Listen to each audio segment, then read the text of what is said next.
Assalamualaikum warahmatullahi wabarakatuh. Perkenalkan, nama saya Noprianto, NIM saya 289210334. Prodi Manajemen plus A2, dosen pengampu Pak Rahmat Pramukti, SE, MSI.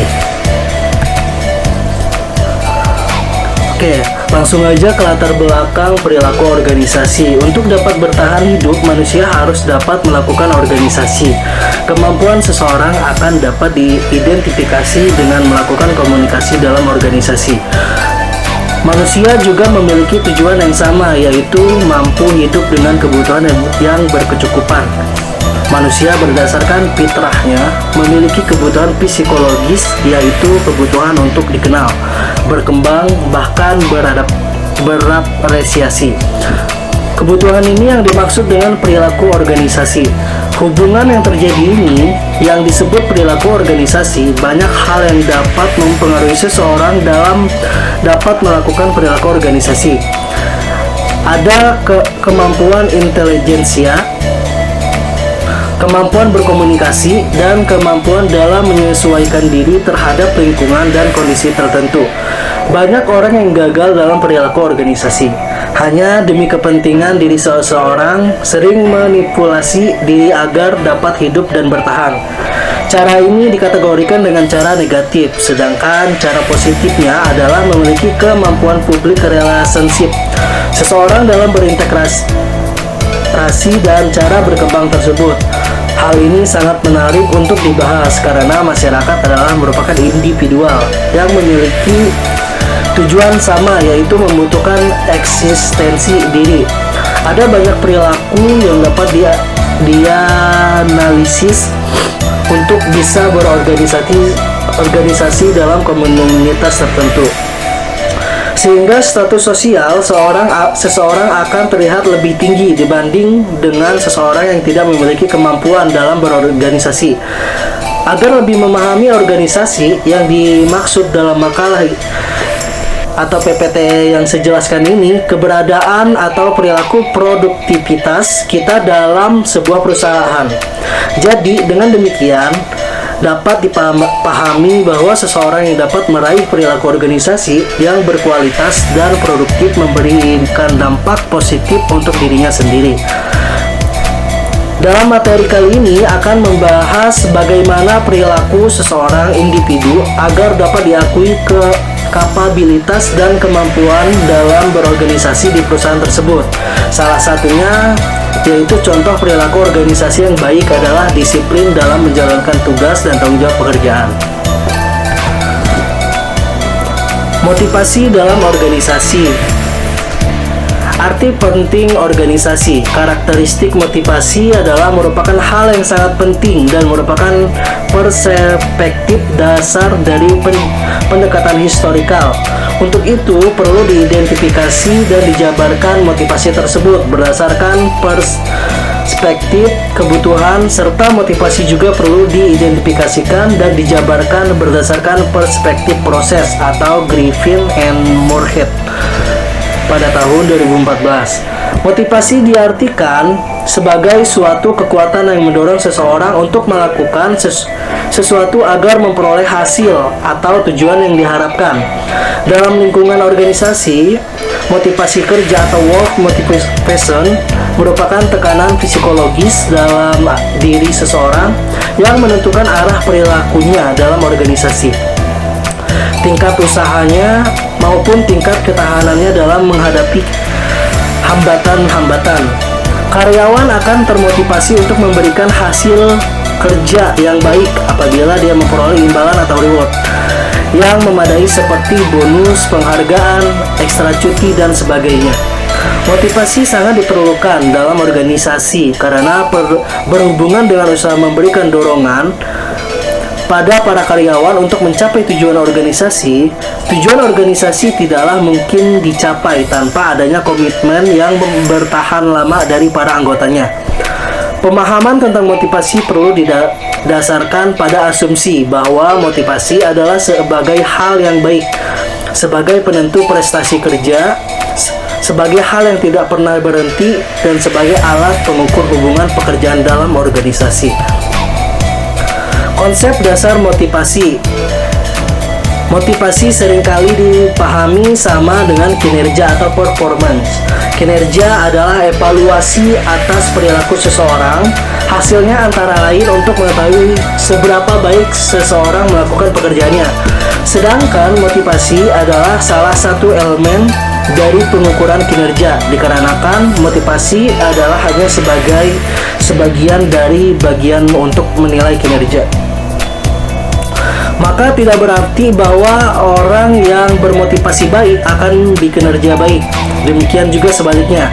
Beberapa faktor yang menjadi penyebabnya adalah adanya perbedaan kepribadian dan kemampuan. Motivasi dapat berupa motivasi intrinsik dan ekstrinsik. Motivasi yang bersifat intrinsik adalah manakala sifat pekerjaan itu sendiri yang membuat seseorang termotivasi. Orang tersebut adalah kepuasan dengan melakukan pekerjaan tersebut bukan karena rangsangan lain seperti status ataupun uang, atau bisa juga dikatakan seseorang melakukan pekerjaannya yang merupakan hobinya. Sedangkan motivasi ekstrinsik adalah manakala elemen-elemen di luar pekerjaan yang melekat di pekerjaan tersebut menjadi faktor utama yang membuat seseorang termotivasi seperti status ataupun kompensasi. Motivasi internal. Motivasi internal di sini yaitu kebutuhan dan keinginan yang ada dalam diri seseorang akan menimbulkan motivasi internalnya. Kekuatan ini akan mempengaruhi pikirannya yang selanjutnya akan mengarah perilaku orang tersebut. Sebagai contoh, seorang mahasiswa yang ingin memperoleh nilai A dalam ujiannya akan menentukan perilakunya dia dalam memenuhi syarat kelulusannya. Setelah dia memikirkan dalam-dalam, perilakunya mungkin akan menjadi mahasiswa yang rajin kuliah, membuat catatan yang baik, belajar keras, membuat tugas makalah dengan baik, dan sebagainya. Tetapi dalam kenyataannya tidak semua mahasiswa masih mencapai nilai A. Begitu juga dalam suatu organisasi. Setiap individu akan mempunyai kebutuhan dan keinginan berbeda dan unik. Beberapa teori yang ada mencoba mengidentifikasikan motivasi-motivasi umum yang selalu ada dalam diri semua orang. Dengan memahami teori-teori tersebut, manajer dapat memotivasi bawahannya agar kegiatan mereka mencapai kepuasan yang diinginkannya dan juga menguntungkan pencapaian tujuan organisasi. Motivasi eksternal. Adapun motivasi eksternal ini yaitu teori motivasi eksternal tidak mengabaikan teori motivasi internal, tetapi justru mengembangkannya. Teori motivasi eksternal menjelaskan kekuatan-kekuatan yang ada dalam individu yang dipengaruhi faktor-faktor eksternal yang dikendalikan oleh manajer, yaitu meliputi suasana kerja seperti gaji, kondisi kerja, dan kebijaksanaan perusahaan dan hubungan kerja, penghargaan, kenaikan pangkat, dan tanggung jawab. Manajer perlu mengenal motivasi eksternal untuk mendapatkan tanggapan yang positif dari karyawannya. Tanggapan yang positif ini menunjukkan bahwa bawahannya sedang bekerja demi kemajuan organisasi. Seseorang manajer dapat mempergunakan motivasi eksternal yang positif ataupun yang negatif. Motivasi positif memberikan penghargaan untuk pelaksanaan kinerja yang baik, sedangkan motivasi negatif lakukan hukuman bila pelaksanaan kinerja jelek. Keduanya dapat dipakai oleh manajer. Teori MC Gregor pada tahun 1944 akan membantu menjelaskan motivasi eksternal. Adapun teori-teori motivasi di sini, teori motivasi itu terbagi menjadi 4. Yang pertama yaitu teori kebutuhan, teori keadilan, teori penguatan, dan teori penerapan sesaeran.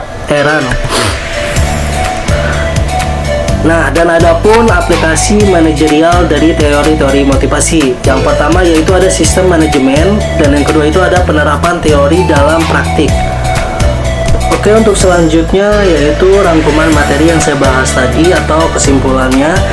Di sini motivasi sangat diperlukan dalam organisasi karena berhubungan dengan usaha memberikan dorongan pada para karyawan untuk mencapai tujuan organisasi. Tujuan organisasi tidaklah mungkin dicapai tanpa adanya komitmen yang bertahan lama dari para anggotanya. Pemahaman tentang motivasi perlu didasarkan pada asumsi bahwa motivasi adalah sebagai hal yang baik, sebagai penentu prestasi kerja, sebagai hal yang tidak pernah berhenti, dan sebagai alat pengukur hubungan pekerjaan dalam organisasi.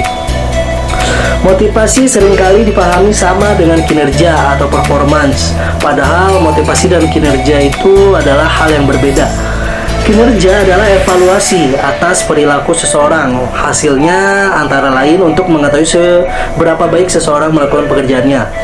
Sedangkan untuk motivasi sendiri adalah salah satu elemen dari pengukuran kinerjanya. Motivasi dapat berupa motivasi intrinsik dan ekstrinsik.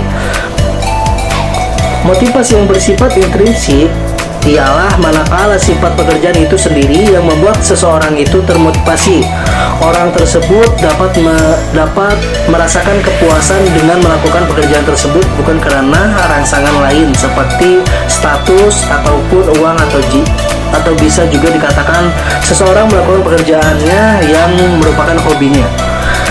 Sedangkan motivasi ekstrinsik di sini ialah manakala elemen-elemen di luar pekerjaan yang melekat di pekerjaan tersebut menjadi faktor utama yang membuat seseorang termotivasi seperti status ataupun kompensasi. Berawal dari model hubungan manusia, maka Landy atau Becker membuat pengelompokan pendekatan teori motivasi menjadi 5 kategori, yaitu teori kebutuhan, teori penguatan, teori keadilan, dan teori harapan, serta teori penetapan sasaran. Likers pada tahun 1967 menemukan bahwa gaya manajemen yang umum diterapkan dalam berorganisasi dapat dilukiskan pada suatu urutan dari sistem 1 hingga sistem 4. Sistem-sistem tersebut dapat diuraikan sebagai berikut, yaitu ada beberapa sistem.